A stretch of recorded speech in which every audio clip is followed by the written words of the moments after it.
Welcome back to the Dead Space Deep Cover story and lore analysis. In today's video, we follow Emmeline into the basement of Unitology to uncover the secrets held within, with some being known to us already and others not so much. So let's dive back into the twisted tale to peel back those layers in Dead Space Deep Cover. Chapter 4 opens up with a broadcast with an appeal to those with Unitology roots, or those who have family members who are Unitologists, with the advert promoting Unitology baking goods, which soon turns into a different broadcast, noting that if someone is displaying levels of paranoia, violence, hallucinations, or dramatic personality changes, then they should inform their nearest Colonial station and ensure that they have emergency contact details, which highlights that this is becoming a growing concern within Ganymede.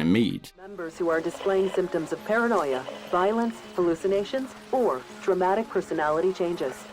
Inform your nearest Colonial security precinct and ensure you have emergency contact details for your acute healthcare provider.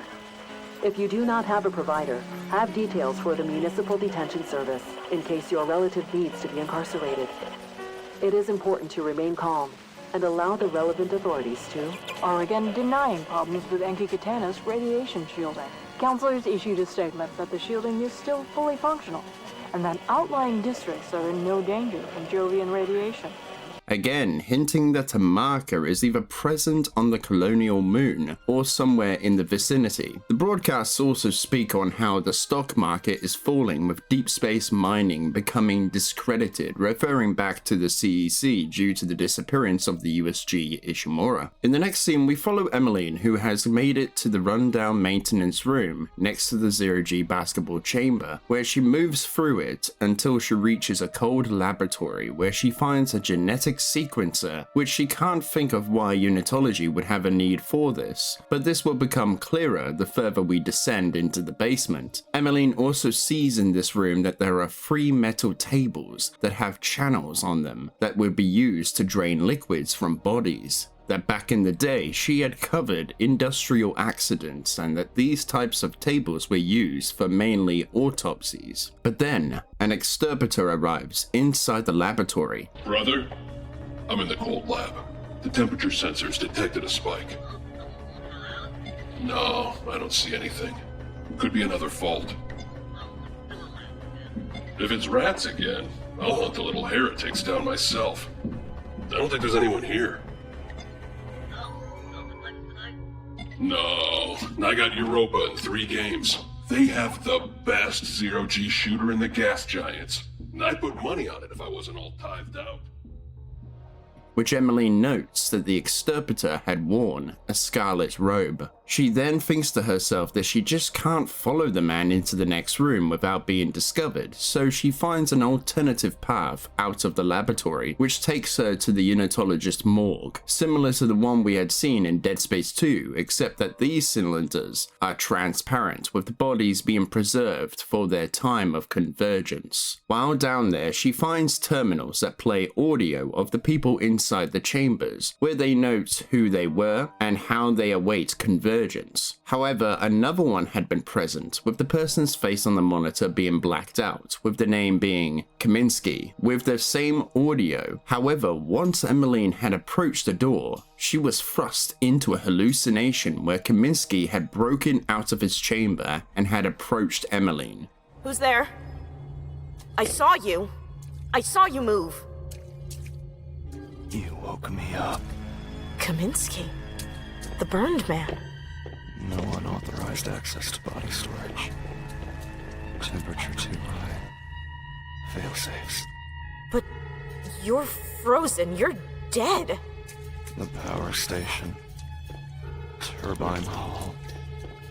Coupling failed. The fire. Flowing like water. Don't come any closer. My face. It took my face. Took my face! Soon Emmeline had found the office of Dr. Hannah Malinska, with diplomas listed on the walls, along with a marker statue being present on the desk, with protective gear being strung up and bookcases holding books about Michael Altman, biochemistry, and the ethics of epigenetics. through her own logs, it seems that Hannah, like the people on Aegis 7 all those years ago, had been experimenting with human bodies and a recombinant life form. But it goes deeper than they did, as she seemingly had replicated a marker signal and made a variant to it, along with binding the bodies down with restraints. She notes that one subject had increased in mass approximately 200%, but the growth had been random, but another subject had become elongated in every major structure of its anatomy, which through the description it sounds like a divider form, but it could just be another slasher as their forms are elongated as well. She also states that the Enigmas have been pressing for concrete results of her work and that she can't let them shut her down. In another scene of Hannah's work within her logs, she could be heard experimenting with another set of bodies that have been either infused with recombinant DNA or exposed to just the variant signal. Either way, they had conducted this experiment on 7 subjects, which Hannah had deactivated the signal, but just as soon as she had done so, subject 7 had become animated, with the body beginning the transformation process. So a structural change has already begun. That's faster than we've observed before. Reverse jointed in the upper limb. Blades emerging. Fully emerged. An anomalous structure forming in the lower jaw, replacing the tongue and larynx. Puncturing bone weapon grown from a jawbone. An adaptation to the fact its limbs are restrained. Evolution we can observe in real time. But then subject 3 had become stable with a heartbeat and blood pressure rising, reaching the upper limits of human norms. Hannah had then ordered that subject 7 be placed into storage so they can monitor more transformations and adaptations from this point. The assistant has spoken about these people once holding occupations such as maintenance workers or university students, stating that it's weird who turns versus who does not, where he theorizes that intelligence doesn't seem to be a key factor in this process, but Hannah explains that it's just the will of the marker that decides who turns and who does not. But without warning, subject 3 becomes animated where a sensory organ had become present on the person's face. Number 3's active. Serpentine upper limbs. The bones are completely gone. Additional sensory organs on the face, different to what we've seen before. Lengthened exposure and variable cyclical frequency produces new forms of alteration. The success rate is... It's loose! Deactivate immediately. I'm on it! Take the safety off, you idiot!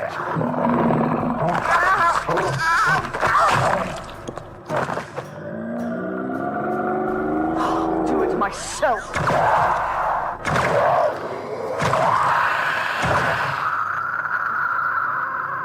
It was stronger than anticipated. Interesting.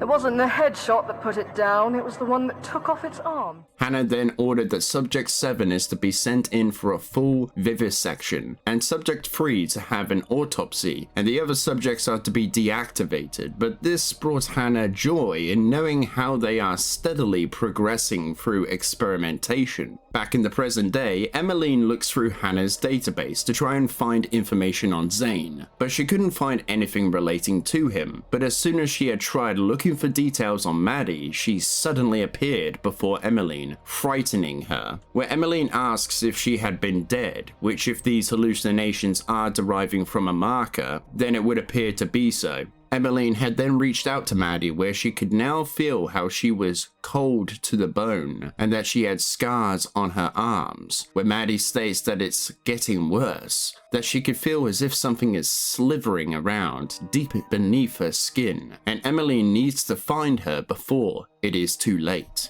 Maddie also expresses that something is wrong with the whole universe, and that something has infected it, which sounds like Maddie is referring to unitology, especially when she remarks that unitology are waiting for convergence, but that the cycle has been broken, that the majority of unitology are on the path, but that they are going in the opposite direction to where they need to go, that there are only a few who are going the right way, but there aren't enough of them. However, she continues to utter that she is in pain, that it continues to hurt, which if we are to believe this is the marker who is speaking to Emmeline through Maddie's memory and appearance, which is very much implied at this point, then this cycle that has been broken could be either referring to how the red marker was destroyed on Aegis 7, the variant signal had been created in Hannah's experiments, or that unitology in their worship aren't doing what the markers want them to do, or it could be referring to how the Brethren Moon has been halted in its transformation, that the cycle can't continue until that issue has been resolved. In any case, Maddie pleads with Emmeline to help her, which Emmeline promises that she will try to climb the hierarchy of unitology in hopes to find and help her. But as soon as Maddie gave her some advice, an exterpreter had discovered her presence, but was soon met with his end when Emmeline had struck him over the head with the marker statue, which Emmeline rationalizes this to be self-defense before running off, hoping no one will connect this to her.